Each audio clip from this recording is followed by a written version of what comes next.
Hello, I'm Paul Mackey, One Idjit's Thoughts on Podcast. So, it's come down to a perfect storm, 8 days into the dog days of podcasting. I have a very busy 4 days ahead of me with the station picnic, Uber driving, and Darcy's birthday all very soon. Add to that, my buffer of watched and written episodes is also spent. This leaves me with a couple of options. At the time of this writing, I see the next episode being either completed in a more minimalist fashion or being a non-Gravity Falls episode, perhaps a trivia quiz like I did during our Madison trip last summer. I'm not really asking for opinions, as by the time you hear this, I'll probably already have made a decision. I'm hoping to get some time during the weekend to work ahead. There's a strong possibility I'll be recording tomorrow and Monday's episodes tonight and Sunday, but we'll have to see how things go. For now, I'm going to jump into Gravity Falls Season 1, Episode 20, Gideon Rises. Originally aired August 2nd, 2013, and yes, this is the conclusion of the plot from the previous episode, and this is the season finale. Brief summary. Dipper wakes from a dream that Gideon has taken over the Mystery Shack and the Pines family has moved in with Seuss's grandmother. Seuss leans over to him and points out that all of that was actually true. On TV, Gideon invites the town to see the unveiling of his plans for the Mystery Shack site with free admission if you're wearing a Lil Gideon pin. Dipper is in a funk because he can't see a way out of trouble this time. Mabel says she could save the day because she has a grappling hook, but it looks like she's not very good with it yet. The gang infiltrates the Gideon event in disguise, shocked at Gideon unveiling his Gideonland theme park plans. Mabel can't stay undercover when Gideon reveals his mascot, Waddles, dressed as Gideon. Pine's family jumps on stage to reveal that Gideon stole the deed, but Gideon denies it and the town believes him. Stan doesn't really have the air of truthfulness as far as the town can see, judging from his past. Later we see Waddles try to look out the window of the shack until Gideon subdues him with a brass whistle. Gideon's dad suggests he might do better to keep planning Gideonland and not looking at that odd little book, the 2 Journal, but Gideon tells his dad what is really going on with the book. He explains that if the 2 journals were ever joined, they would unleash great power. Gideon believes the first journal to be buried somewhere in the Mystery Shack property. Back at the Seuss house, Stan explains that without job or house, he can't support the twins any longer and he has to send them home. He gives them bus tickets home, but when he leaves, Dipper says they will not give up. Mabel says they have one thing Gideon doesn't. Dipper says the journal, though Mabel was still thinking grappling hook. They recognize the need to get past the guards and the fence, and after looking through the journal and rejecting many options, Dipper realizes they need the army of gnomes, as seen in the first episode, though Mabel exhibits some discomfort at the idea. They find the gnomes' hiding place in the forest, complete with squirrels. I was almost surprised not to get the classic Flintstones' It's a Living from one of the squirrels. It's a living. Well, you know they're thinking it. The massive gnome assault seems to be a great idea, but it turns out the whistle Gideon used to control Waddles also works on the gnomes. And when the gnomes are restraining Dipper and Mabel, the 3 Journal drops from Dipper's grasp and Gideon seizes it, commanding the gnomes to take them away. Later, Dipper says without the journal, their last hope is gone. They head for the bus station. Gideon races into the shack, delighted to finally have both books, and then realizes that instead of holding book 1 and 2 as he believed, he actually holds 2 and 3. Gideon believes Dipper still has the 1 journal, and readies the Gideon mecha that Old Man McGucket has been building to pursue the twins. Meanwhile, a dejected Stan is looking depressedly at a Gideon pin when his hearing aid glitches, and suddenly he seems inspired and rushes out, smooching Seuss's grandma on the way out.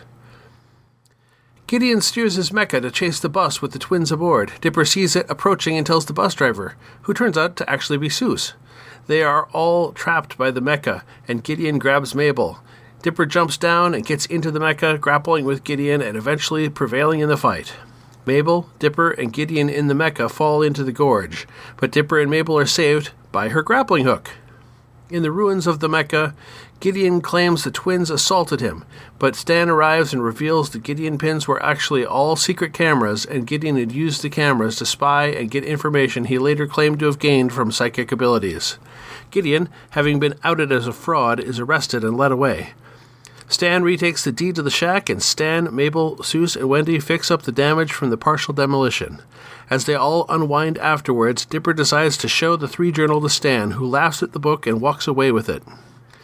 Mabel tells Dipper he doesn't need it. He was a hero today without any books. Later, out of sight of everyone, Stan goes behind the vending machine into his underground lair.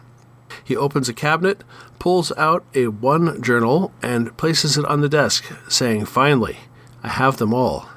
He arranges the three of them to light up the code pages and then enters what he finds into a console. When things start to activate, he goes into the next room, throws a switch, and marvels at what looks a lot like a Stargate. Very cartoonish.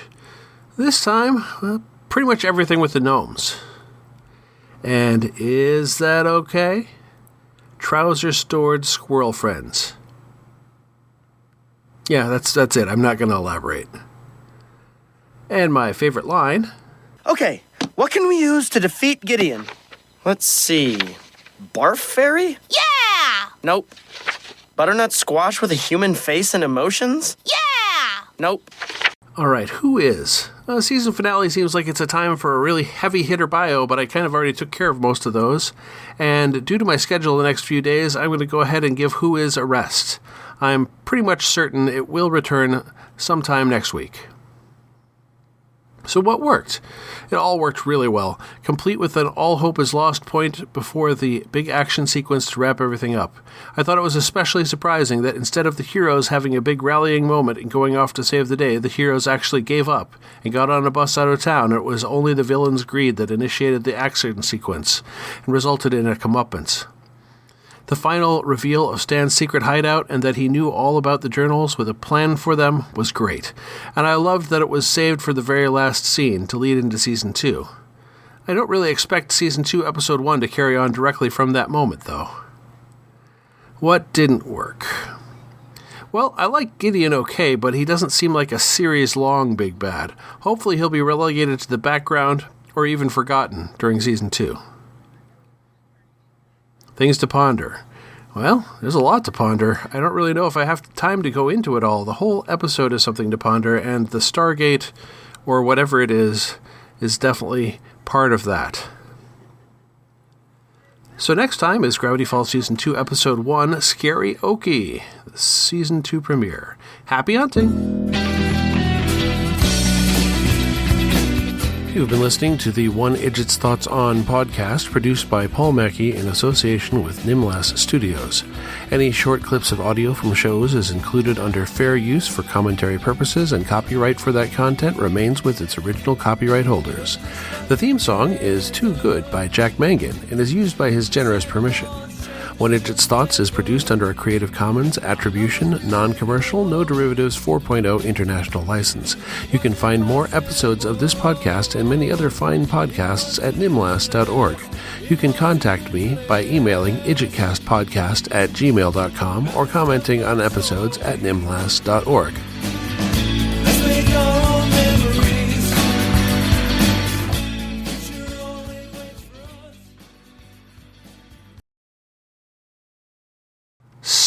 Spawirl, Jacuzzirl, Squirkoozy. Why is it always squirrels?